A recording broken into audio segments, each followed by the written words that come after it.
بسم اللہ الرحمن الرحیم۔ آج جو سوا پارہ پڑھا گیا ہے اس میں پوری سورۃ الاعراف تلاوت کی گئی ہے۔ اس سوا پارے میں خلاصے کے طور پہ 7 باتیں اہم ہیں۔ پہلی بات اس سورہ اعراف میں جو اہم ہے کہ وہ اس سورت کی ایک خصوصیت ہے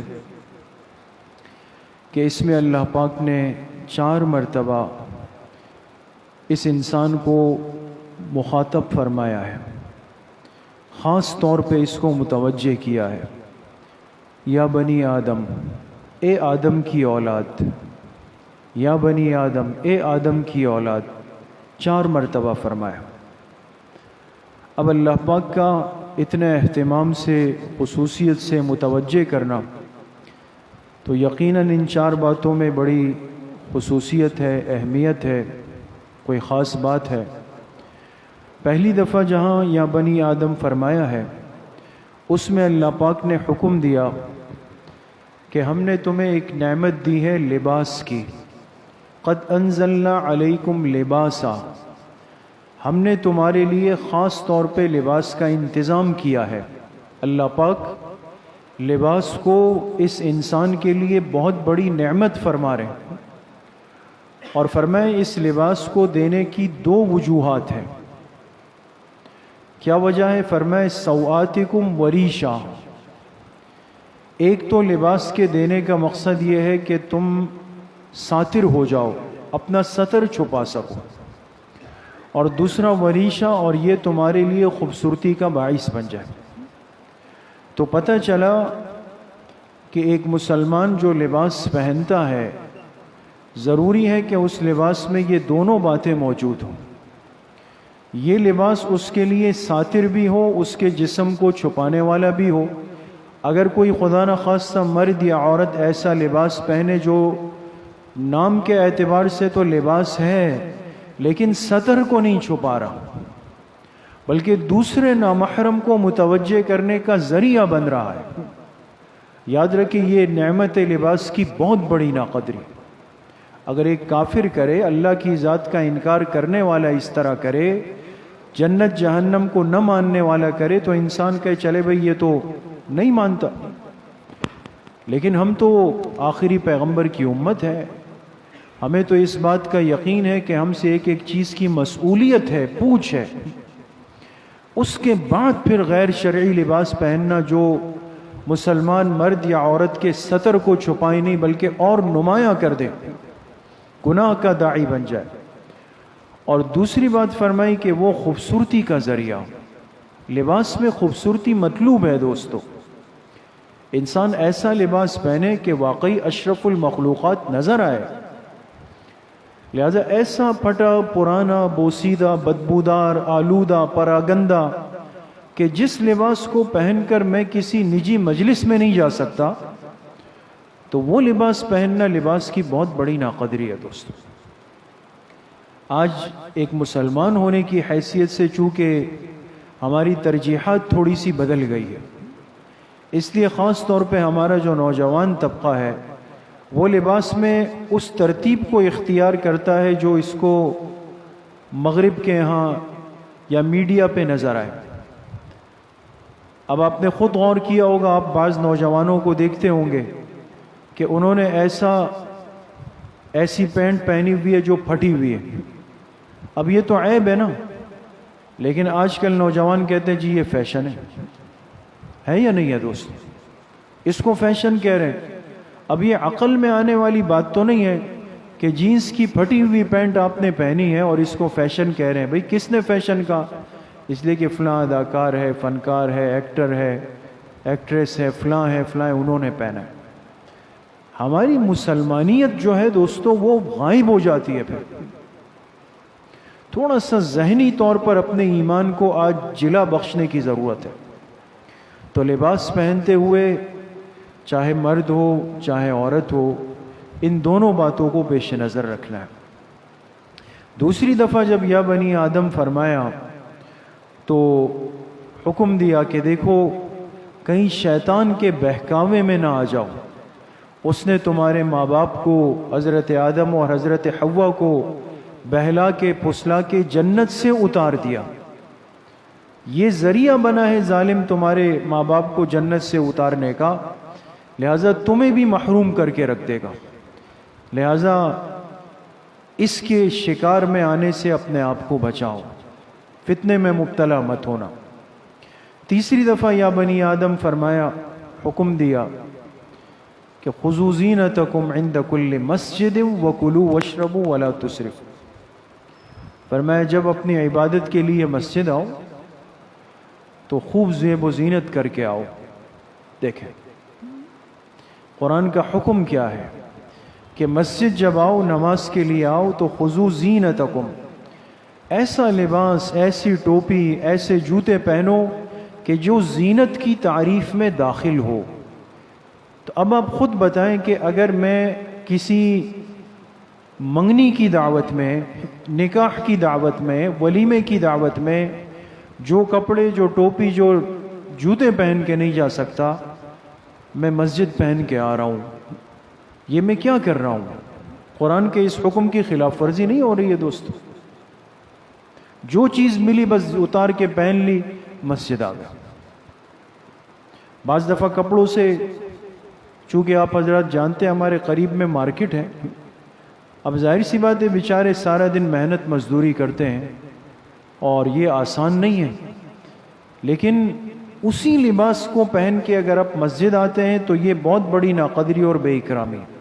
اس لیے ہم نے کئی دفعہ متوجہ بھی کیا، اور یہ ان حضرات کی ذمہ داری ہے کہ جن کے ماتحت یہ ملازمین کام کرتے ہیں وہ ان کے لیے نماز کے لباس کا انتظام کریں. جب اذان ہو جائے تو ان سے کہیں کہ بھئی اندر کے کمرے میں جا کے کپڑے بدل لیں، آپ صاف کپڑے پہن کے نماز پڑھیں، پھر جا کے کام کے کپڑے پہن لیں. یہ حکم دیا. چوتھی دفعہ یا بنی آدم کہہ کر فرمایا، جو تعلیمات اور جو طریقہ تمہیں تمہارے پیغمبر سے مل جائے اس کو قبول کر لو. تو نتیجہ یہ ہوگا کہ جب قیامت کا دن آئے گا تو نہ تم پر کوئی خوف ہوگا، نہ تم پر کوئی غم ہوگا. اتباع سنت کی برکتیں دنیا میں بھی ملتی ہے دوستو، یہ یاد رکھیں. دنیا میں بھی اتباع سنت کی برکتیں ملتی ہے، لیکن آخرت میں تو اس کے کیا کہنے. جس کی زندگی سنت کی ترتیب پر گزر جائے، اللہ پاک فرما رہے قیامت کے خوف سے بھی محفوظ، قیامت کے غم سے بھی محفوظ ہو جائے. دوسری بات جو سورۃ الاعراف میں ہے، اللہ پاک نے بے حیائی اور بے شرمی کے وہ سارے کام جو ایک انسان کو بے حیا بنا دے، اس سے بیزاری کا اظہار فرمایا.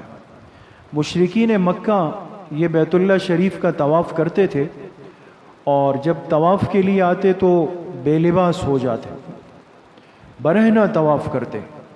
ان سے کہا جاتا بھئی اپنا ستر چھپاؤ، اللہ کے گھر میں ننگا طواف کرتے ہو. تو کہتے تھے بھئی ہم اس کپڑوں میں کیسے طواف کر لے جس میں گناہ بھی کیے ہیں.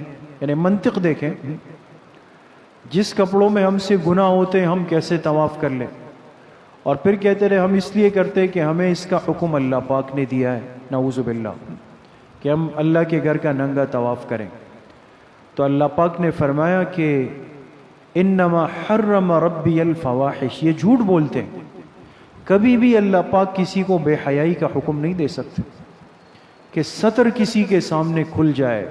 یہ تو بے حیائی اور بے شرمی ہے. اس لیے حدیث پاک میں آتا ہے، جناب رسول اللہ صلی اللہ علیہ وسلم نے فرمایا، لعن اللہ الناظر والمنظور الیہ. جو آدمی کسی کے سامنے جان بوجھ کے اپنا ستر کھول دے اور جو آدمی جان بوجھ کے کسی کا ستر دیکھ لے، اس ناظر اور منظور الیہ دونوں پر اللہ کی لعنت برستی، دونوں پہ برستی. ایک تو عذر ہے، بیماری ہے، ڈاکٹر ہے، طبیب ہے، وہ الگ مسئلہ ہے، وہ مستثنیٰ ہے. لیکن آج جس ترتیب پر زندگی کو لایا جا رہا ہے، جو چیزیں آج کی دنیا کو دکھائی جا رہی ہے کہ بالکل بے لباس ہو جائے، یہ حیا سے نکل جائے، ایک جانور والی زندگی میں آ جائے. اس لیے میرے عزیزو، دوستو، بزرگوں، یہ میری آپ کی اجتماعی ذمہ داری ہے. ہم اپنے گھروں کی مستورات پر ایسی محنت کریں، حکمت کے ساتھ کہ وہ خود شرعی پردے کو قبول کریں. ہماری مستورات کی ایسی تربیت ہو، ان پر ایسی محنت ہو کہ وہ بغیر برقعے کے، بغیر بچیاں، بغیر اسکارف کے باہر نکلنے کا تصور نہیں کر سکے.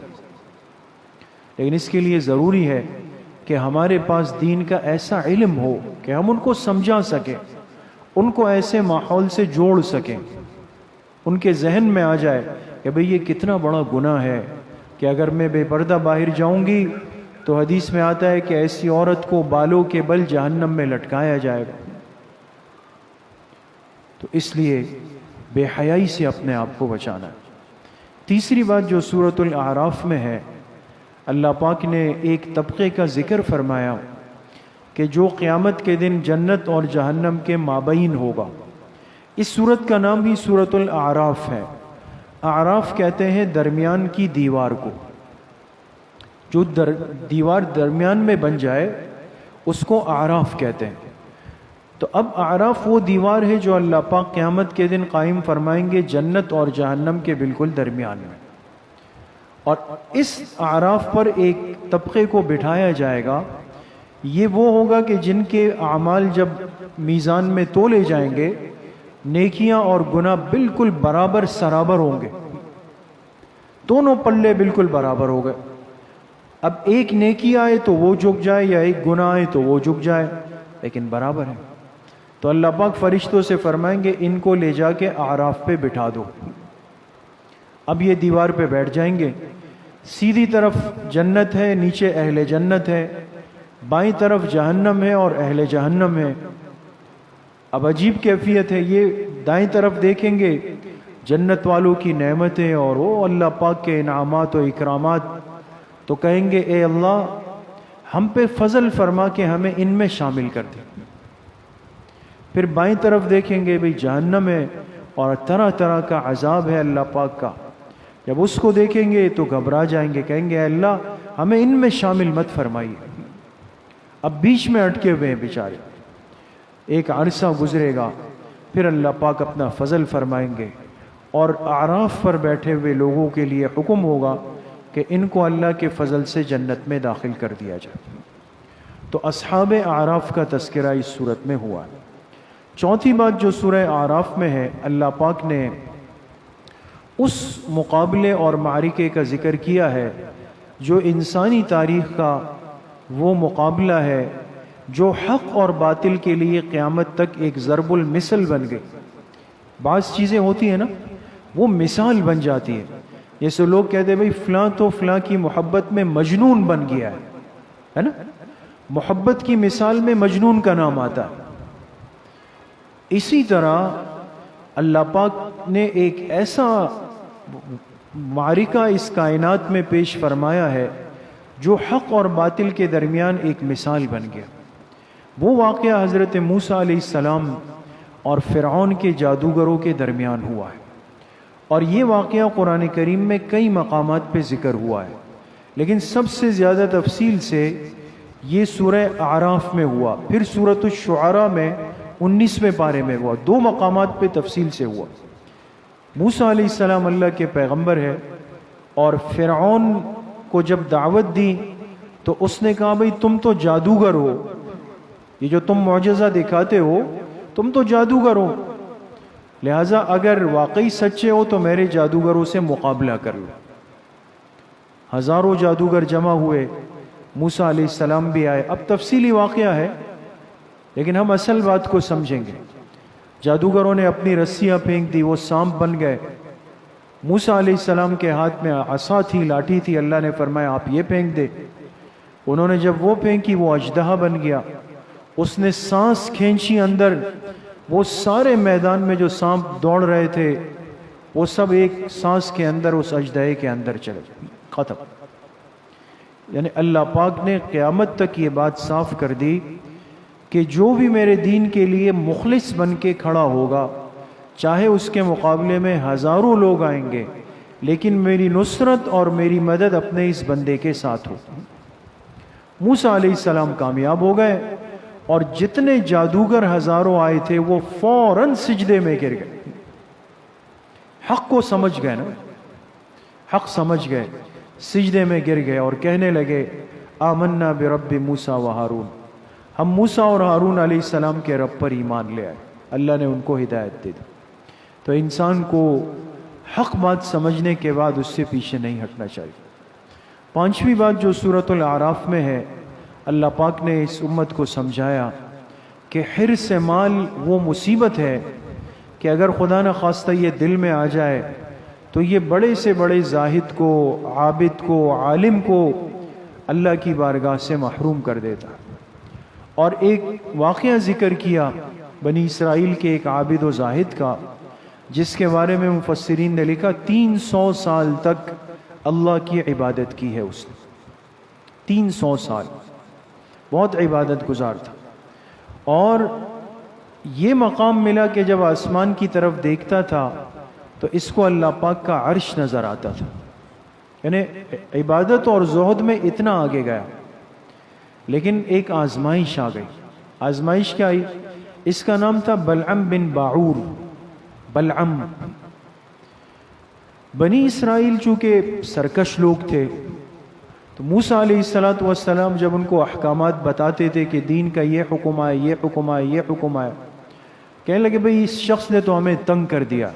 موسیٰ علیہ السلام نے کہا چلو بلعم بن باعور کے پاس چلتے ہیں اور اس سے کہتے ہیں کہ بھئی تم بد دعا کر لو موسیٰ علیہ السلام کے لیے کہ بھئی یہ ہلاک ہو جائے۔ ظاہر سی بات ہے وہ تو عابد و زاہد آدمی تھے۔ جب ان کے پاس آئے انہوں نے کہا اللہ کے بندو وہ تو پیغمبر ہے، پیغمبر ہے، برحق ہے، ان کو کیسے بد دعا دوں؟ بد دعا دوں گا سب ہلاک ہو جائیں گے۔ انہوں نے بڑی منتیں کی، اس نے کہا نہیں۔ پھر آپس میں مشورہ ہوا کیا کریں؟ کہا چلو جا کے مال کی پیشکش کرتے۔ جائے کہا بھئی یہ لے لے، یہ لے لے، یہ لے لے، بد دعا کر لے۔ انہوں نے کہا نہیں۔ پھر گئے مشورہ کیا۔ اب مشورے میں طے ہوا، شیطان نے دماغ میں بات ڈال دی نا کہ بھئی جا کے اس کی بیوی کو تیار کرتے ہیں۔ عورت کمزور ہے اور مرد کی کمزوری عورت ہے، اسی طرح ہے نا دوستو، عورت خود بذات خود کمزور ہے اور اس کی وجہ سے مرد میں کمزوری آتی ہے۔ عورت کو کہا کہ بھئی دیکھو آپ کے شوہر ایسے نیک ہے، یہ ہے، ہم نے ان سے ایک بات کی ہے، بد دعا دے دے ایک دفعہ، ہم اتنی اتنی چیزیں، اتنا سونا، اتنی جائیداد دے دیں گے، نواز دیں گے، مالا مال کر دیں گے۔ اب عورت تھی، جب شام کو بلعم بن باعور آئے تو کہا کہ بھئی ایک بات ہے ماننی پڑے گی کہ موسیٰ علیہ السلام کو بد دعا۔ انہوں نے کہا بھئی میں نہیں دے سکتا۔ کہا دینی تو پڑے گی، اگر مجھ سے محبت ہے تو دینی پڑے گی۔ اب انسان پھسل جاتا ہے نا، تو کہا چلو اگر تمہارا اتنا دباؤ ہے تو میں استخارہ کر لیتا ہوں۔ استخارہ کیا اللہ پاک سے۔ اب ظاہر سی بات ہے اس استخارے میں تو کوئی شک نہیں تھا کہ غلط کام ہے۔ استخارہ کر کے جب آسمان کی طرف دیکھا تو آسمان پہ لکھا ہوا آیا لا۔ لا کے معنی کیا ہے؟ نہیں، یہ کام نہیں کرنا ہے۔ تو بیوی سے کہا دیکھو منع آ گیا۔ بیوی نے کہا ایک بار پھر کر لینا۔ دوبارہ کیا، پھر آسمان کی طرف دیکھا، پھر لکھا ہوا آیا لا۔ کہا دیکھو لا آیا۔ کہا چلو آخری مرتبہ میرے کہنے پہ ایک دفعہ اور کر۔ اب جب یاد رکھے دین اور دین کے اعمال کو مذاق بنا لیا جائے نا، اللہ پاک ناراض ہو جاتے ہیں۔ استخارہ تو ایک عمل ہے، اس کو کھیل نہیں بنانا چاہیے۔ تیسری دفعہ جب کیا، اب دیکھا آسمان کی طرف تو اب کچھ لکھا ہوا نہیں آیا۔ اللہ پاک ناراض ہو گئے تھے۔ اب بیوی نے کہا کیا ہوا؟ کہا کوئی جواب نہیں آیا۔ کہا دیکھو اب اللہ پاک نے جواب نہیں دیا، نے آپ کو مرضی دے دی، آپ کو اختیار دے دیا، لہذا آپ جائیں بد دعا کریں۔ نکلے لوگ بھی آئے، میدان میں گئے اور ہاتھ اٹھا کے موسیٰ علیہ السلام کو جب بد دعا کے الفاظ کہنے لگے تو کیا ہوا؟ اللہ پاک نے زبان سے اپنے اور اپنی قوم کے لیے بد دعا کے کلمات جاری کر دی۔ لوگوں نے کہا اب یہ کیا کر رہے ہو، ہمارے لیے بد دعا کر رہے ہو؟ کہا میری زبان میرے اختیار میں نہیں رہی ہے، اب میں جو چاہتا ہوں وہ نکل نہیں رہا ہے اور جو اللہ چاہ رہے ہیں وہ نکل رہا ہے۔ تو کہتے ہیں اس کی زبان اس کے منہ سے باہر نکل آئی، نیچے لٹک گئے اور اللہ کی بارگاہ سے محروم ہو گیا۔ اس کو تشبیہ دی اللہ پاک نے، فَمَثَلُهُ کمثل الکلب، کلب جانتے ہیں نا دوست، کلب ایک نجس جانور ہے، کتا 300 سال کا عابد و زاہد، وہ عورت اور مال کی حرص میں آیا تو اللہ نے اس کو ایک ناپاک جانور کتے سے تشبیہ دے. اس لیے ہر چیز کو انسان اعتدال کے اندر رکھے. چھٹی بات جو سورۃ الاعراف میں ہے، حکم دیا اللہ پاک نے امت کو کہ میرے پاکیزہ نام ہے، خوبصورت نام ہے، وَلِلَّهِ الْأَسْمَاءُ الْحُسْنَى، میرے خوبصورت خوبصورت نام ہے، تم ان ناموں کو لے کر کے دعا کیا کرو. تو آپ حضرات جانتے ہیں کہ اللہ پاک کے جو صفاتی نام احادیث سے ثابت ہے، مشہور ہیں، وہ کل کتنے ہیں؟ 99 نام. ان للہ 99 اسماء. آپ علیہ السلام نے فرمایا کہ اللہ پاک کے 99 نام ہیں. من احصاها دخل الجنہ، اور جس نے اللہ کے ان 99 ناموں کو محفوظ کیا. اب محفوظ کرنے کا کیا مطلب ہے؟ محدثین نے اس میں دونوں مطلب لکھے. ایک مطلب یہ بیان کیا کہ جو اس کو زبانی یاد کر لے گا، زبانی، تو اس کے لیے یہ فضیلت ہے کہ جو اس کو زبانی یاد کرے گا اس کو اللہ ضرور جنت میں داخل کرے گا. اور بعض حضرات نے فرمایا کہ احصا کے معنی زبانی حفظ نہیں، بلکہ اس کو پابندی سے پڑھنا ہے. جو اس کو روزانہ پابندی سے پڑھے گا یہ جنت میں ضرور داخل ہوگا. تو ہمارے لیے تو بہت آسانی ہے. قرآن کریم کے ہر نسخے کے ساتھ شروع میں اللہ کے 99 نام لگے ہوئے. نیک لوگوں کا، بزرگوں کا معمول یہ ہے دوستو. اس لیے جب بھی صبح اپنے معمولات شروع کریں نا قرآن کی تلاوت، تو پہلے قرآن کو اس طرف سے کھول دیں. 99 نام، واللہ الذی لا الہ الا هو الرحمن الرحیم الملک القدوس السلام، پورے. الرشید الصبور، صبور یہ 99 نام، اس پہ جا کے ختم کریں، پھر اپنی تلاوت کو شروع کریں. 7ویں اور آخری بات، اللہ پاک نے سورۃ الاعراف میں قرآن کریم کا ادب ذکر فرما کے امت کو حکم دیا کہ تم میرے اس مبارک کلام کے آداب کا خیال رکھو. اور وہ ادب کیا ہے؟ وَإِذَا قُرِئَ الْقُرْآنُ فَاسْتَمِعُوا لَهُ وَأَنصِتُوا. فرمایا جب قرآن کی تلاوت ہو تو تمہاری 2 ذمہ داریاں ہیں. ایک ذمہ داری تو یہ کہ اس کو غور سے سنو، کان لگانا. استماع کہتے ہیں جس بات کو انسان کان لگا کے سنے، غور سے سنو. وَأَنصِتُوا، اور دوسری ذمہ داری یہ کہ خاموش رہو. اس لیے جب انسان تلاوت سن رہا ہو، چاہے تراویح میں ہے، چاہے کسی تقریب میں ہے، چاہے کسی محفل میں ہے، تو دونوں ذمہ داریاں بنتی ہیں. ہمارے ہاں ہوتا کیا ہے، تقریبات میں قاری صاحب کو تلاوت کے لیے بٹھا دیتے ہیں، پیچھے کھانے والے سے کہتے ہیں چلو بھئی دیگے کھولو ابھی. اب وہ جو دیگوں کی کڑنگ کڑنگ شروع پیچھے ہو جاتی ہے، قاری صاحب تلاوت کر رہے ہیں. تو یہ بہت بڑی بیعت بھی. تسلی کے ساتھ تلاوت کا عمل ہو جائے، فارغ ہو جائے، ختم ہو جائے، پھر انسان باقی معمولات کو شروع. اللہ پاک صحیح عمل کی توفیق نصیب فرمائے.